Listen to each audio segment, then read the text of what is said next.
Hello everyone. आज हम BSc third year के फर्स्ट पेपर की सेकंड यूनिट को पढ़ेंगे, जिसमें आज का हमारा टॉपिक है अनुक्रम की परबद्धता, बाउंडनेस ऑफ ए सीक्वेंस। देखिए, सीक्वेंस के बारे में हमने पिछले वीडियो में थोड़ा बेसिक देख चुके हैं कि सीक्वेंस किसे कहते हैं। ठीक है, तो आज हम पढ़ेंगे कि वो सीक्वेंस बाउंडेड सीक्वेंस कब कहलाएगा। देखिए, बाउंडेड हमने कोई सेट बाउंडेड कब होता है, उसकी प्रॉपर्टी, ये सब हम पहले देख चुके हैं, लेकिन हम सेट के बारे में पढ़ा था।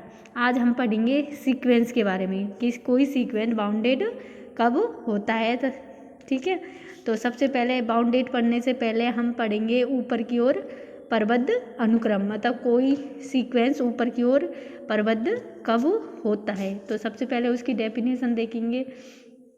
देखिए, जो सेट में पढ़ा था वही सेम डेफिनेशन है, लेकिन वहाँ पर हमने सेट के लिए पढ़ा था, यहाँ हम पढ़ेंगे सीक्वेंस के लिए।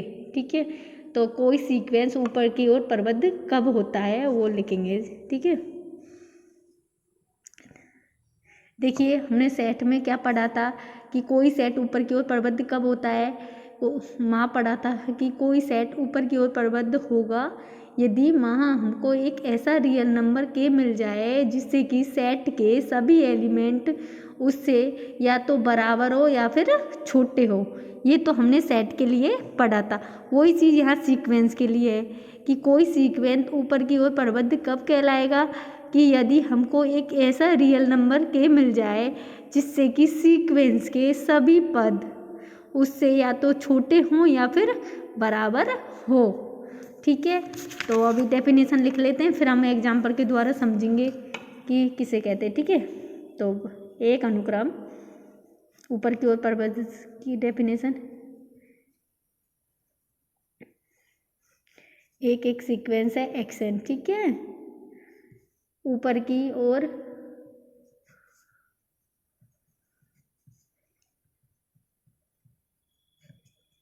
परबद्ध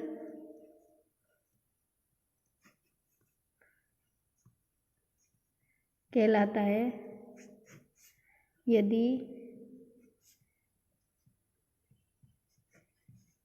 एक ऐसी वास्तविक संख्या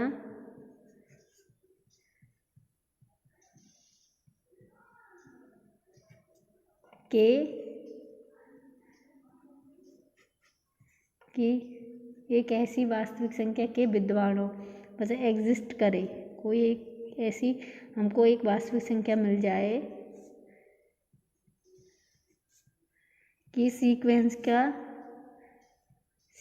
एक्सन का मतलब सीक्वेंस का प्रत्येक पद, पहला पद दूसरा पद, सीक्वेंस का प्रत्येक पद उससे क्या हो, छोटा हो या फिर बराबर हो। तो यहाँ लिख दीजिए सभी एन के लिए। ठीक है, ये तो डेफिनेशन की भाषा थी कि कोई एक सीक्वेंस एक्सन ऊपर की ओर परबद्ध कहलाता है यदि हमें एक ऐसा रियल नंबर के मिल जाए कि कोई ऐसी संख्या के हो हमारे पास जिससे कि सीक्वेंस के सभी पद उससे क्या हों, छोटे हों या फिर उससे बराबर हो। जैसे कि हम एक एग्जांपल लेते हैं कि एक हमारा सीक्वेंस है ये वाला। ठीक है, तो इसके बारे में पूछता है कि क्या ये सीक्वेंस ऊपर की ओर परबद्ध है या नहीं। सबसे पहले हम इस सीक्वेंस के पद लिख लेते कि भाई पहला पद n का मान 1 रखेंगे तो पहला पद हो जाएगा 1, दूसरा पद n का मान 2 रखते ही ये दूसरा पद हो जाएगा। ठीक है, इसी प्रकार तीसरा पद n का मान 3 रखते ही ये तीसरा पद आ गया हमारा 1/3। उसी प्रकार 4, पांचवा पद, ऐसे आगे आगे चलते जाएंगे। ठीक है, ये हमारा सीक्वेंस आ गया हमारा। तो हमें कि कोई सीक्वेंस ऊपर की ओर परबद्ध है कब होता है, तो ये ऊपर की ओर परबद्ध है तो इसके लिए हमें एक ऐसी संख्या होनी चाहिए हमारे पास जिससे कि इस सीक्वेंस के सभी पद क्या होने चाहिए, छोटे होने चाहिए या बराबर होने चाहिए। तो हम कहें हमारे पास एक ऐसा के मिल गया एक जिससे कि इस सीक्वेंस के सभी पद या तो उससे छोटे होंगे या फिर बराबर होंगे। मिल गया ऐसा के, तो हमें सीक्वेंस ये हो गया कि सीक्वेंस का प्रत्येक पद किससे छोटा हो गया, 1 से। तो हम कह सकते हैं कि यह सीक्वेंस ऊपर की ओर प्रबद्ध है क्योंकि इसके सभी एलिमेंट 1 से या तो छोटे हैं या फिर बराबर है। मतलब कोई भी एलिमेंट ऐसा नहीं है जो 1 से बड़ा है। तो यह इसको क्या कहेंगे हम, ऊपर की ओर प्रबद्ध अनुक्रम कहेंगे। ठीक है, अब दूसरा पढ़ते हैं हम।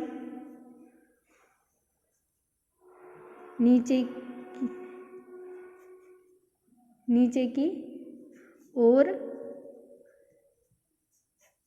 प्रबद्ध अनुक्रम कि कोई सीक्वेंस नीचे की ओर प्रबद्ध है या नहीं। तो उसके लिए क्या करेंगे कि वही डेफिनेशन कि सीक्वेंस XN कि अनुक्रम XN नीचे की ओर प्रबद्ध होगा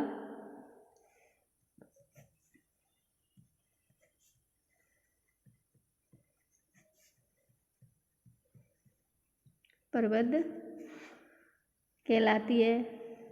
मतलब नीचे से बाउंडेड होगा यदि हमें एक ऐसी वास्तविक संख्या मिल जाए,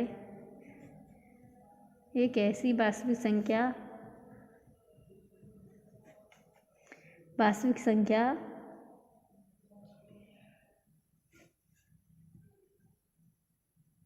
जिसे हम स्मॉल k से डिनोट करते हैं, विद्यमान हो कि हमें एक ऐसी संख्या मिल जाए वो कि जिससे सीक्वेंस का प्रत्येक पद उससे क्या हो, बड़ा हो या फिर बराबर हो। For every n। आगे समझ में।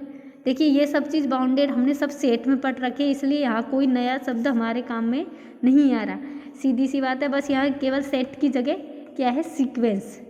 कि कोई सीक्वेंस हमारा नीचे की ओर प्रबद्ध कहलाता है यदि हमें कोई ऐसी वास्तविक संख्या k का पता हो जिससे कि हम ये कह सके कि इस सीक्वेंस के सभी पद उस k से क्या होंगे, बड़े होंगे या फिर बराबर होंगे।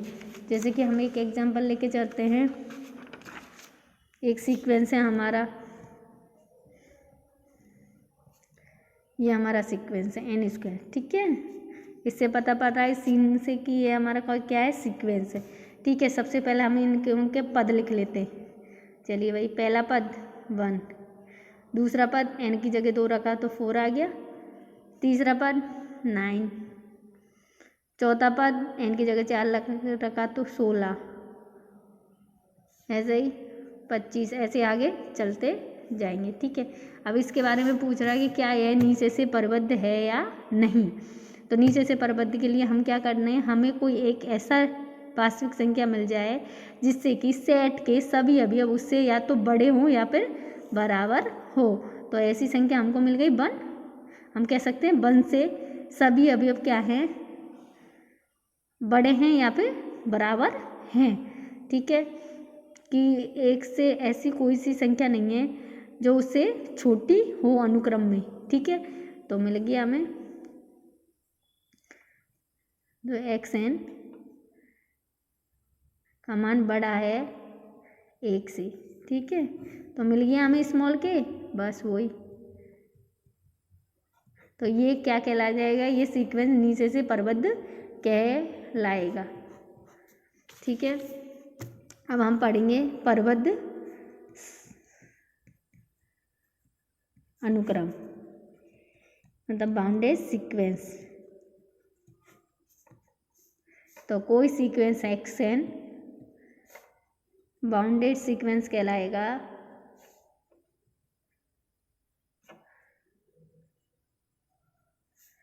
कहलाता है यदि वह सीक्वेंस ऊपर से तथा नीचे से, ऊपर तथा नीचे दोनों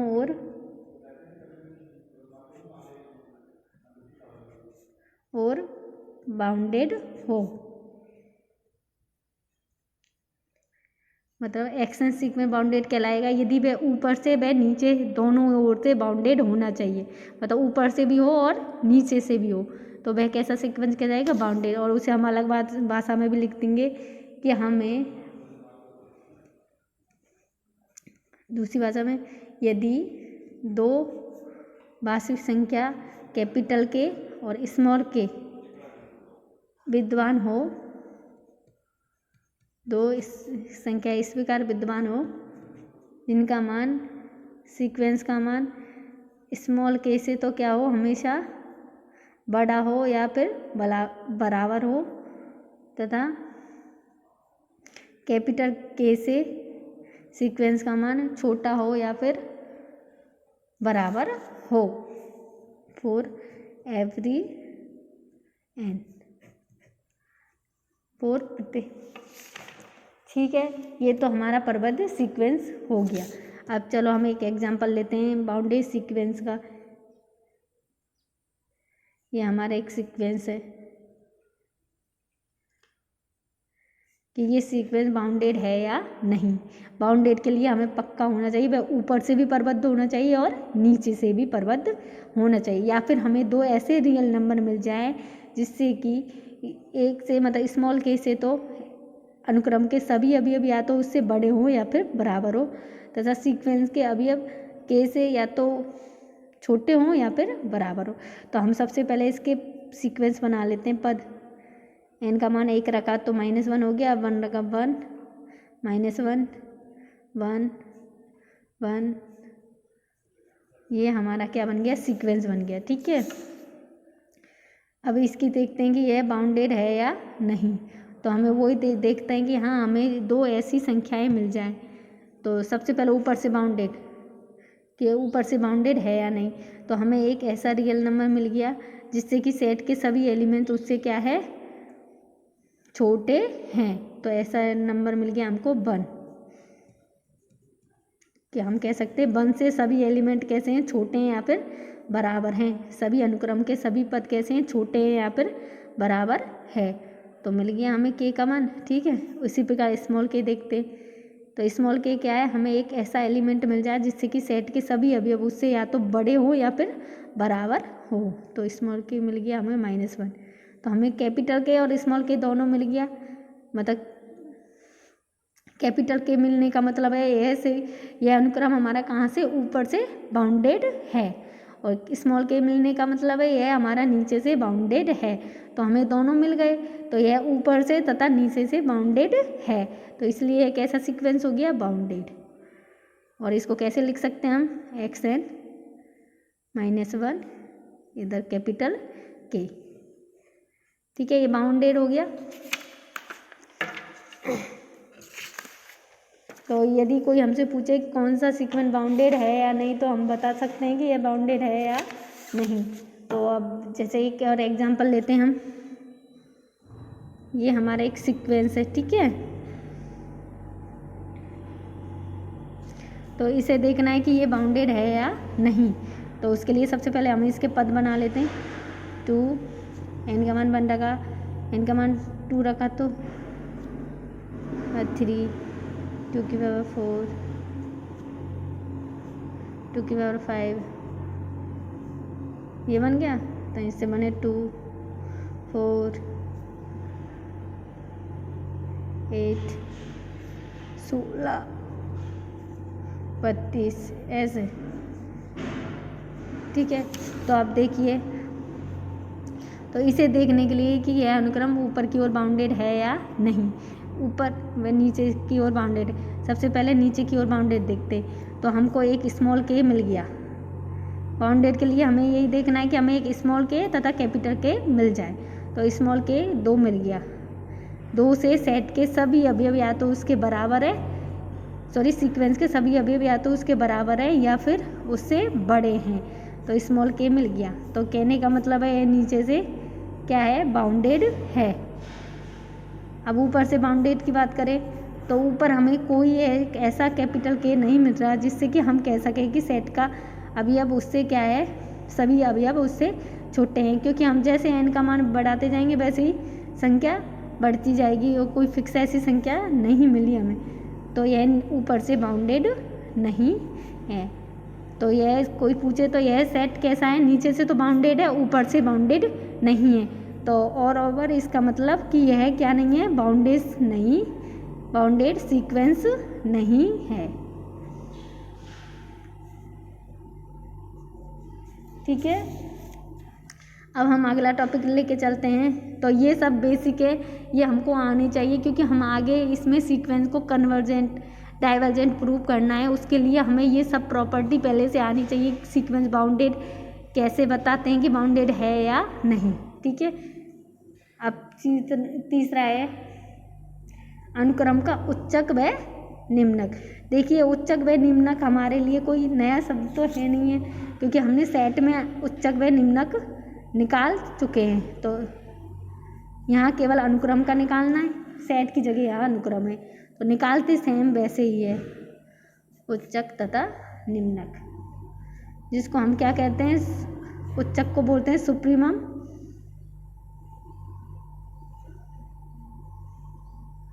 और इसको बोलते हैं इन्फीमम,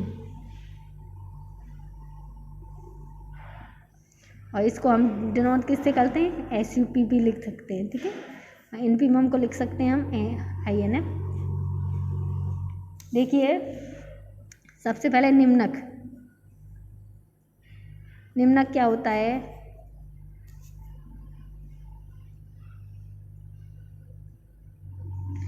वही निम्न परवद्यों का, मतलब जो निचली परवद्य होते हैं ना, निम्न परवद्यों, जैसे ये स्मॉल के था वो निम्न परवद्य है, ऐसे ही बहुत सारे निम्न परवद्य होते हैं। तो निम्न परवद्यों का सबसे बड़ा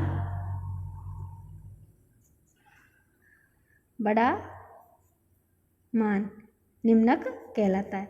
उसी प्रकार सुप्रीमम किसे कहते हैं, देखिए ये पहले पढ़ चुके हैं इसलिए इसमें ज़्यादा वो नहीं है कि ये क्या चीज़ होती है, इसलिए केवल वही डेफिनेशन होनी। सुप्रीमम क्या होता है, ऊपरी परबंध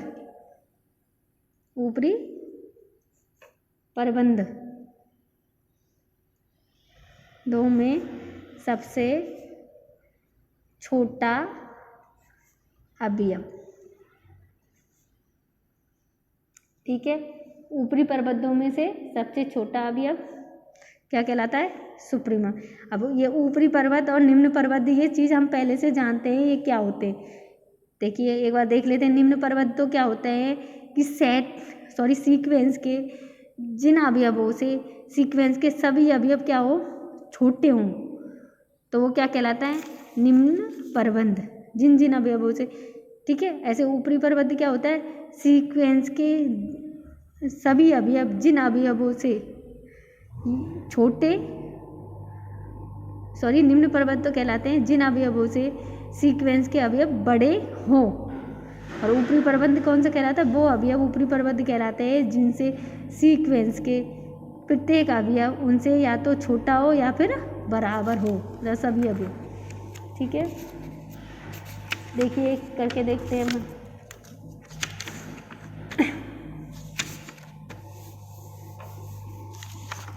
ये तो इनकी डेफिनेशन थी, ये हम पहले से जान चुके हैं और फिर निकाल भी ले। चलो एक देखते हैं ये वाला,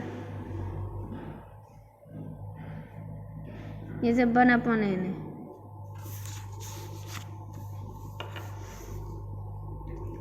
चलिए जैसे देखते हैं हम, ये सीक्वेंस था हमारा। ठीक है, सबसे पहले ये देखते हैं कि इसके वो पद निकाल लेते हैं। ये हमारा सीक्वेंस हो गया।